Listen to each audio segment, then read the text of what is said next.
You're listening to the Teach Better Talk podcast featuring expert educators eager to share progressive tactics to reach more students. Teach Better Talk is created by teachers and fueled by passion. Let's get started.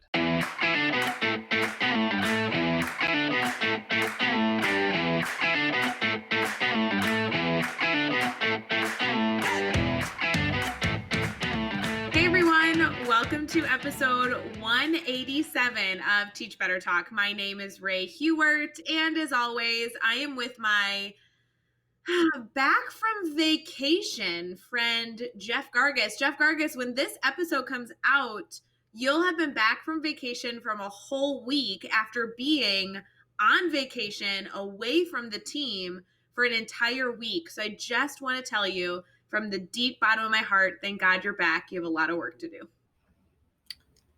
I believe the second part. I'm not sure if I believe the thank God you're back, but well, we did miss you putting you at the butt of every joke and stuff like that. Like I had to pick on Chad all week. It was super weird. It's gotta be tough. When we're recording this is actually like literally this is day one back for me. So it's been fun. I do have to say, there's numerous times when you were out of town that somebody on our team, like Megan or Carrie or Caitlin or Becky, would say something and that I would respond, like they'd have a question and I'd respond to it. And then they'd be like, well, if it doesn't work out, we'll just blame Jeff. And I'm like, I'm so glad I've taught you all the right way to handle a crisis, that if at any point something doesn't go well, just blame Jeff Gargis. I think one of the things that I enjoyed is that I never fully disconnect. I don't like to disconnect. I just, and I always keep an eye. I'm always paying attention. And I would like comment on something and it would be like, it was clearly like it wasn't working. It was just a comment and I'd get like 4 stop workings, go back to relax and whatever. And I really appreciate that about the team. So we tried. I'm excited back though. I enjoy it. We just needed to get the kids away. So we did it all safely, social distancely. It was really my wife. I needed to give her a break away from our normal life here. But I miss it. I miss the team. I miss the work when I go away. So I'm excited to be back. So and you know the rule, Jeff. You keep Amy happy, and the whole world is happy because Amy is the most generous, loving, sweetest woman on the planet. So you need to spoil her more. I know you do pretty well, to be completely honest, but I'd like you to up your game a little bit more if possible. I will be better for you, Ray. I appreciate that. Thank you. So, a little birdie told me that you wanted to highlight someone in this episode. I do. Let's do that. Okay.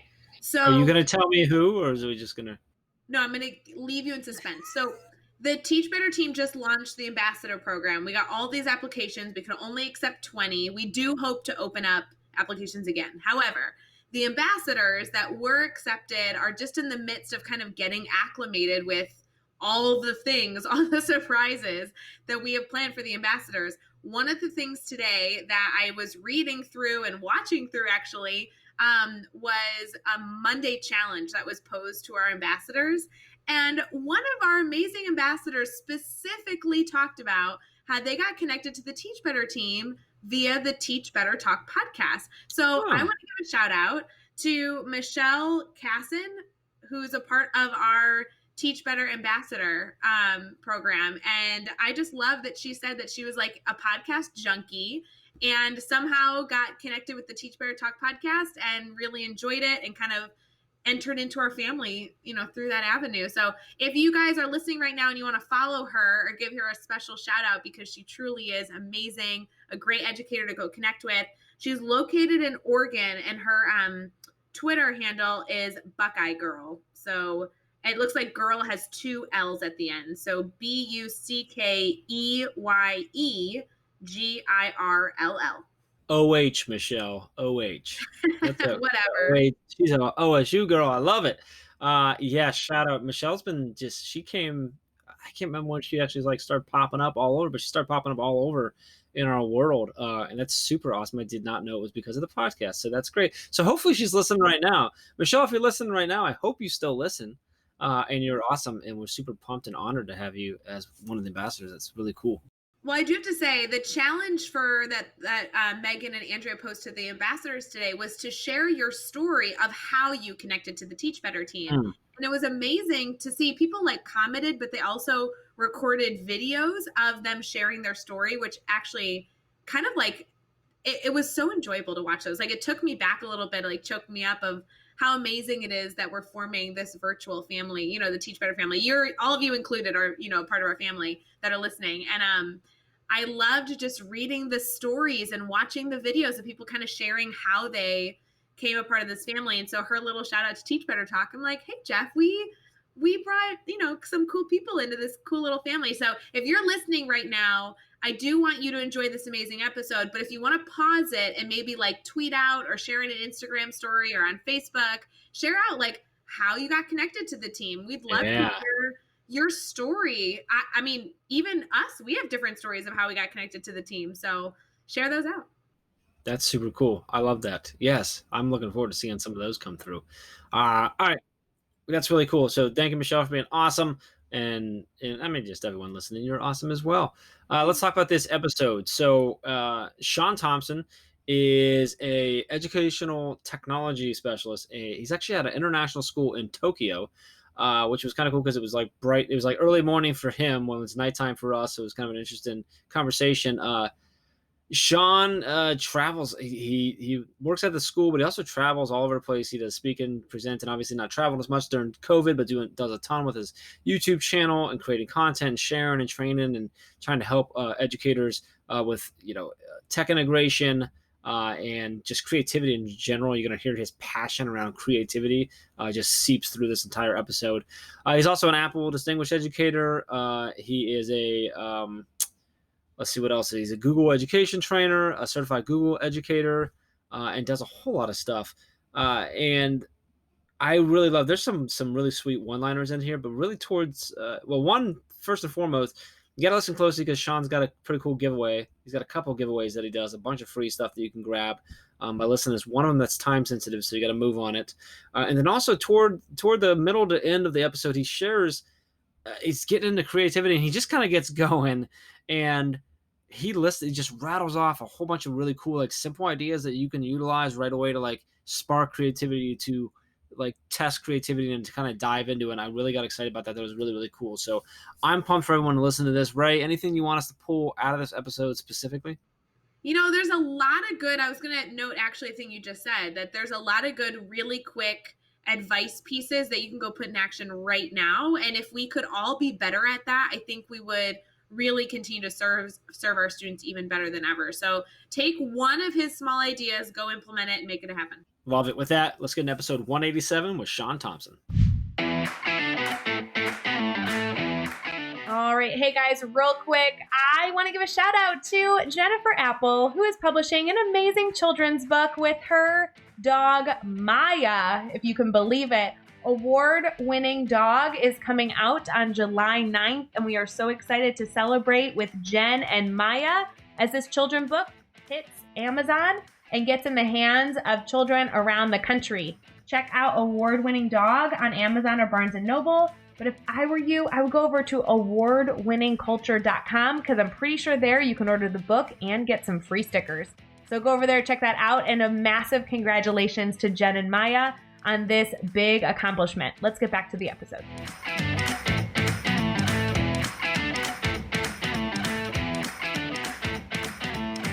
All right, we are here and we are chatting with Sean Thompson. Sean, super excited to have you on here. You are literally on the other side of the world, coming to us from Tokyo. This is so cool. Super excited to chat with you. It's in the early morning for you there. It's evening for us here. But I'm really pumped to just learn more about you and your story and all the value that you're going to be able to bring to everyone listening. So before we get too far into all of that, man, how are you feeling right now?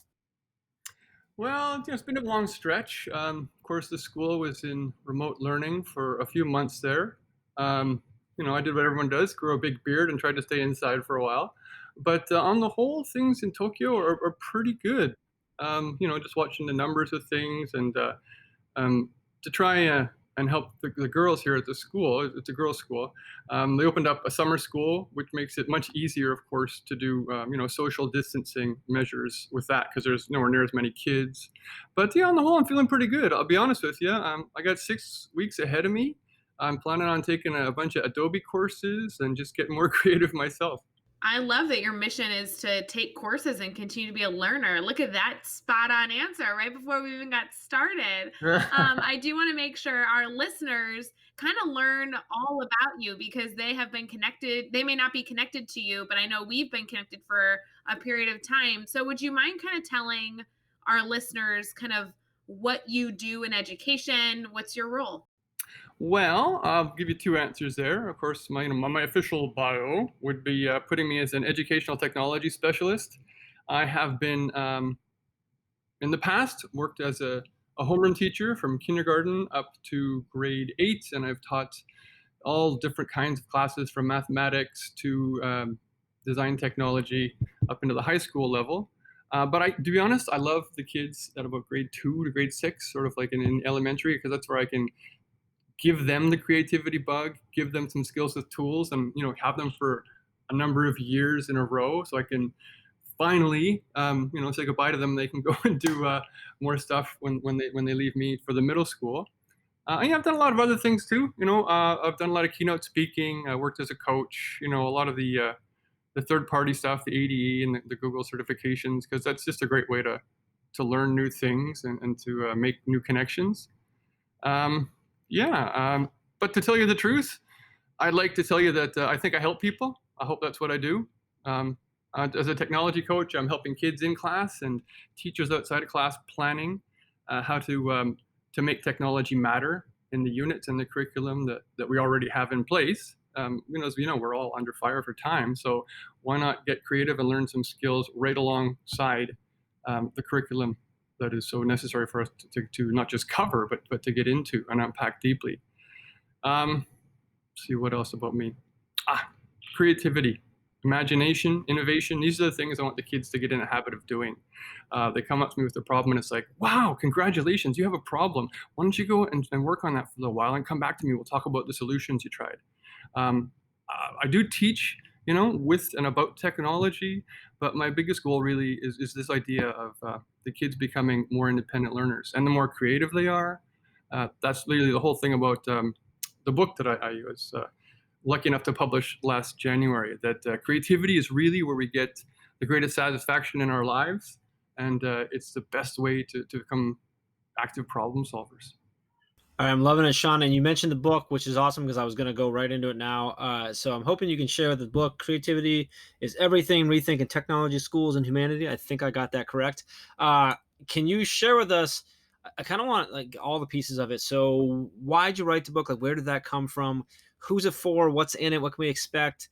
And then I know you kind of had and you may be planning to share with us in a different question that we have here. But I know I'm pretty sure you published it on your own as well. It's done extremely well. Can you kind of just share all about the book? Tell us all about this book. Yeah, happy to. Obviously, it's like my biggest passion project to date, sort of culminating a lot of different things I've been up to. Like all teachers, I got a lot of plates spinning, but this one I kept going long enough to see through, so I was really happy about that. Yeah, I went through, and as it says in the book itself, I was doing keynotes for these conferences that we were doing for educational technology, all across Asia here, and I just thought, man, these keynotes, like I'm passionate about them, and I've written them to get people excited for a weekend of learning, and I want to put it all together and share it out as a book. I mean, I think we all would love to see a book at some point in time, right? So what I ended up doing was every time I sat down, and I'll be honest with you, I tried to write it, and I'm writing, and it feels very official. I'm writing a book, and it just came out all academic, and it bored myself. So obviously, I just didn't pursue it. And then one day, I picked up a book called Steal Like an Artist from Austin Kleon. And it's this funky little square book, and it's got lots of quotes in it and lots of original artwork and a lot of insight and inspiration. I thought, that's it. This is it. I got my format now. And that was the end of it. I mean, that might be a whole other podcast talking about, publishing. But yeah, I talked to a lot of publishers. I had a couple of yeses that turned into, can you do thises, which I didn't want to do. And in the end, I took kind of a hybrid route. I found a publisher, not a publicist. Not a publicist, not a publisher. And went through and did all the creative work and sort of the hard stuff when it comes to producing the book myself. And they helped me get it out there in people's hands and got really lucky. And in January, February, for a few weeks, we were #1 on Amazon in a bunch of relevant categories, in like Italy and the US and Canada, Australia, the UK, all over the place, which was really rewarding. So that's it. My whole idea in doing it is like I was excited about the stuff that I had and wanted to share and had been doing in Keynote. So I put it in a book, which really helped me lift up my own sort of creativity game. I have to come in and come up with all that original artwork as well, which is a big thing I'm into right now with trying to help people just develop simple skills. You don't have to be Salvador Dali to get started, right? So that's how that went. And what I'd like to do, if I'm not going too long here, so I would love to make this available for a free download for Kindle for anybody for the 7th and 8th of July. Oh, Sean, that's awesome, man. I really appreciate doing that. It's super cool. So I will make sure to put a link in the show notes. So if you're listening right now, you can go get that. Sean generously offering that to us. That'll be on. So if you listen to this on the 6th when it comes out tomorrow, which is Tuesday, Wednesday, which is 7th, 8th, this will be available for you to do that. So make sure you check the show notes. I'll have that for you there. So that's really, really cool. So Sean, really appreciate that story. Want to continue with the stories here. So one thing we always talk about on this podcast is failures. And I always say that I've been fortunate to fail a lot because I've learned from all of that. I'm wondering if you can share a story about a time that you've had to overcome failure or a challenge. Kind of share with us what happened. How did you overcome that? And what did you take away from that experience? Whoa, failures! Wow, this could be a whole new book in itself, really. Because I'm with you there. We succeed to the level we're willing to fail, right? So yeah, lots and lots of things. And sorry, I'm not just here to push the book, but that's really the biggest obstacle that I've ever really had to overcome was just pulling my hair out, trying to find a publisher to do something with that, and then just that not coming about, and then having to come up with this sort of like a new idea, this sort of a hybrid model. Other failures I think are well is like I make a lot of things and I give a lot of stuff away for free, but if you're ever trying to get something really out there in big numbers in front of people, that's a challenge. I've studied a lot about marketing now as well, and just anything I think about that I've done and I feel like I've done well. It's been about just exactly what we want from our students, right? It's about resilience and overcoming failure. Right from delivering workshops and how do you get your promotion material in front of people. And there's a lot of failure there. And in terms of classrooms, I was speaking not too long ago with a new teacher who had a bad day, and just basically saying, you know what, it's just get used to that. I remember being a kindergarten teacher. This is like even towards the beginning of my teaching career. Maybe it was my second or third year teaching a kindergarten class, and so you develop something, right? And you get this pet class. Oh, this is great. This killed them last year. This is going to be the most creative. I got a provocation, and the kid's going to dive in, and then we're going to have a discussion. They're going to love it, and I'm just going to like sit back and take notes and take pictures and let the kids go crazy till lunchtime. This always works, and then they come back from recess, and I'm excited, and I do everything right, and this group of kids is like, "Nah, we're not buying it. This is not such a great thing." And just getting the wind taken out of your sails and like, all right, got to pick up, got to keep moving on, right? So there's a lot of different stories about failure. That's I think a relevant one as it comes to classroom teaching. Just not giving up and keeping going ahead. So many times, different things like I mentioned earlier, like the ADE or the Google certifications. There's a lot of these things that are very selective, and it's just don't give up. And the old axiom, you can lose, but don't lose the lesson. There's always some way of getting better, and that's another thing I hope we all get from our students. They get this idea that I say in class often, it's like, well, don't be afraid of asking me a question. If you knew, I wouldn't need you to be here, because that's kind of the point. You're here to learn things, and that idea, which is really embedded, in the whole makerspace design thinking thing, just that you prototype because it's not going to work, right? And that's how you're going to learn to make it better. I love so much of all of that. I really love to get used to it. When you have a bad day, get used to that. And then I love the wrap up of, if you already knew it, I wouldn't have any reason for you to be here in the classroom. So, and I think that's so true. That's such an important lesson for us to instill in ourselves and our students, and to continue going, because that's how we learn, that's how we grow. So I love that. So let's flip it now. Let's talk about a successful moment. This can be something big or something small, but tell us what happened, why was it a success for you, and then what did you take away from that experience? Geez, I'm just sorry. I'm not umming because I don't want to answer the question. It's just the first thing that pops into my head is that book, and I don't want to talk about just that all the time. I think something that I was really proud about at this school was the idea that when people talk about creativity all the time, how can we be more creative in the class and what can we do? And I think just the idea that you want to give the kids the tools, you want to give them sort of the mindsets to be able to do things on their own, and just the willingness of some of the people that I've coached to. I mean, I shouldn't say that they're very open to this to begin with. I don't mean to disrespect anybody, but just um, perhaps I should make it more about conferences that I've led and other things. Just having people go like, "Wow, really?" So just let the kids do things. Just like stand back and see how it goes for a while. I think getting out of that comfort zone of trying to manage, or in some cases, a tendency to micromanage that some of us have, and just to let it go. And yeah, I mean, I find sometimes if people are always doing walkthroughs in your classes to see how you're doing, administration is part of their job to make sure that we're all doing our very best. And even for me, that's hard. If someone who walks in and I'm sitting there watching the kids do things, waiting to see if anybody needs help, um, to not like all of a sudden try and grab the reins or do something, because sometimes not doing something is the biggest thing you can do, right? It's another great quote I love. I don't know who said it, but it's like if the teacher's going home at night tired and the kids aren't, that's a backwards model too, right? So I don't know. I hope I've answered that question for you in a roundabout way. No, I think that's great. I think there's so many different elements that you continue to share on that resonate so well with me. And even just that last one about making sure that your students are going home exhausted from a day of like epic learning versus the teacher going home exhausted because they feel like they taught all day. It's very, very different feeling. So in terms of everything going on in education right now, everything that you're involved in, obviously a very accomplished author, all of these elements, what's really keeping you excited right now about education and what you're doing? Well, you may recall we were going to have this a while back, so I had some answers for that, which are still relevant but not as exciting. Before everything sort of went upside down this year with schools, we had really started jumping on the bandwagon for trying to really tackle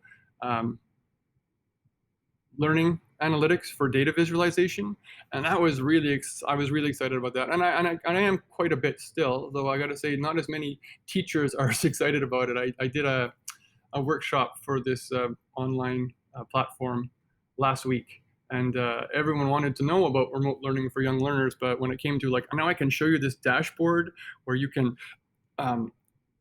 interactively filter all of the results from a wellness survey that we produced, and you can just really, and I can show you how to hone in on which students you might want to appoint a counselor at, or you can have the counselor have access to this dashboard.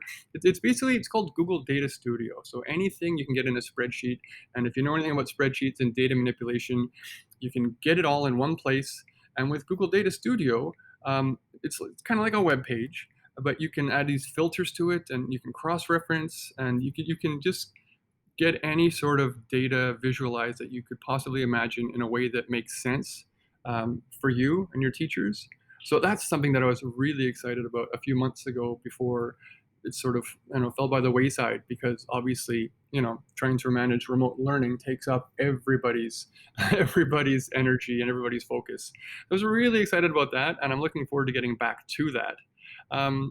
Again, with the links and things we share, I was meant to be going to Bangkok for an East Asia Regional Council of Schools conference in March, I think it was. So, I'm me, and I'm crazy for sharing. So I don't just prepare for, a 1 hour or whatever it was, an hour and a half session teaching people about data. I made a whole website, and on every page you could literally, I'll share the link with you. You could literally go there and you could spend a few days learning about data, from simple strategies using spreadsheets as a teacher in a classroom, all the way down to just kind of a glimpse of like, here's what Google Data Studio can do for a class.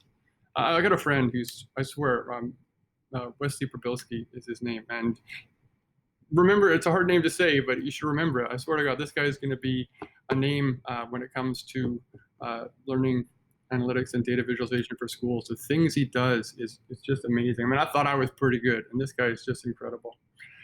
But what I'm always excited about, and she'll always be excited about, is the creativity bug and about getting kids excited about doing things. Like I just have this silly little 50-minute class in the afternoon here, and once again, I hate to say it again, but I'm me. I don't know. An OCD. It's not a brag. It's probably a failing, but I don't just make something. So I had this tiny little class, 50 minutes a day. So I've actually made this like monstrous course on Teachable about how to use public domain materials. In this case, there was an old lady who swallowed a fly, and make a completely original movie, animated movie out of it with an original soundtrack. I apologize. It is me, quote unquote, singing on it.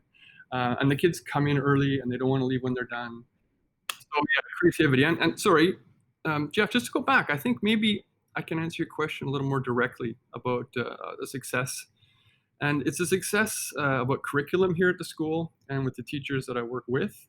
And that's just the idea of, like I mentioned earlier, like starting somewhere and building up with the kids, not just skill sets, but mindsets as well.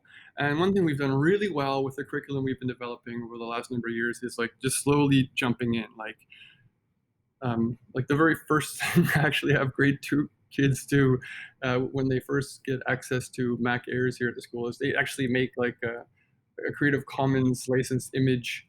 What do we call it? The personal heritage videos. So it's the whole deal. They learn about Creative Commons, they download the pictures, they learn how to store their files, they put them in iMovie, they mix them up, they put in the titles and all the transitions, they make sure all the timings match, they add, one of their the free background tracks you can get in there and produce a video right in grade 2. So the kids can do it and they're excited about it. It's a challenge, but if you're having fun, the challenge adds to the fun, right? And you can start small. Like this is one thing I would say, if we're going to talk about like new teachers and advice again, just make creativity a part of what you're doing. Let the kids pitch something, because sometimes they might have a great idea that you're going to adopt yourself for the next year. Like just to give you a really quick idea of using sort of digital tools for things like this, you can start off teaching kids vector graphics. They're just shapes on shapes that make a picture. And then you can animate them. And then you can make them into posters, or then you could put them in a presentation so you can learn more communication skills. You can put it into an ebook. There's Book Creator. I actually produced, my daughter used to come to the school, and so we had Mystery Reader Day. I'd actually make a book in Keynote, and then I would just put the pictures in photos in a Mac, and I would actually order a book, and I would read that book to them. Like, this is what I'm crazy for, right? Make your own stuff. Sorry, I'm on a tangent here. Hope you let me go. Every year, my mom gets a new hoodie from me. I made her one this year. It's a Granny Wolverine. So it looks like an old granny with like, the claws, and she's got like a ball of wool. Make your own stuff. Why not? We used to, I think we have this problem with the sort of like American idolization of creativity. You don't have to be, Celine Dion to sing. It's fun to sing. It's a good, healthy thing for you to do. You don't have to be the best at anything. Just embrace it, do it, make things, make some animations, start a podcast, make a video, use a green screen. The grade 1s here, we have them doing the news. GarageBand, a few loops. It's not rocket science, but it's cool. Look, I made a song. I'm gonna cut myself off here so you don't have to. No, Sean, this is awesome. You can like just feel the reverb of your passion pouring through this right now, and I love it. And you said, I hope you let me go. And I'm like, heck yeah, dude, keep going. Because you were just laying out example after example. I hope if you're listening right now that you click back, do the 15-second back a couple of times and catch all those examples that Sean just threw out at you. If you're struggling with like breaking through that creativity wall, Sean just gave you like 15 different ideas that are simple things that you can start with. And then furthermore, he gave you permission to not have to worry about whether you're good or great at it. Just do it. And I think that's one of the most important things you said is that you said it in the form, you don't have to be Celine Dion to sing, right? You don't have to be this amazing graphic artist, this amazing videographer or editor to do it. Just do it, because that's how you get there, first off. But also just do it because why not? You don't know what you're good at. You don't know what it is. So I love it, man. I love that message so much. So let's have a little bit of fun here. Not that, we're already having fun, but let's have some more fun. We're going to do the next 6 questions. I'm going to throw them at you. Your goal is to answer each one in 15 seconds or less. You ready? I'll do my best. Let's go. All right. What is one EdTech tool you cannot live without? It's stupid to say my Mac, because Keynote. If I had to pick one application, Keynote. I swear to God, I do everything in Keynote. Give us a book that you're reading right now. Okay. What was I picked up the other day? I'm actually in the middle of two. I'm reading Oryx and Crake from Margaret Atwood and Outliers from Malcolm Gladwell. Who do we need to follow on social media today? Social media today. You need to check out the Tech Rabbi. He's a super great guy. He's written a book called I've forgotten the name. Understanding by Design, Educated by Design. Really good book. He was author was kind enough to even talk to me when I was after he first published, and I was getting myself geared up. What's a good YouTube channel or website for educators?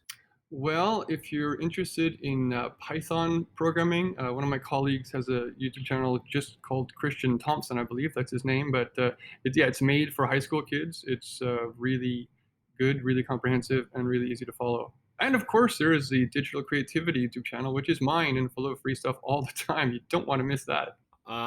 Give us a daily, weekly, or monthly routine you think every teacher should get into. It's super hard. We're teachers. We're busy. We're really put upon, especially right now. Learn something new.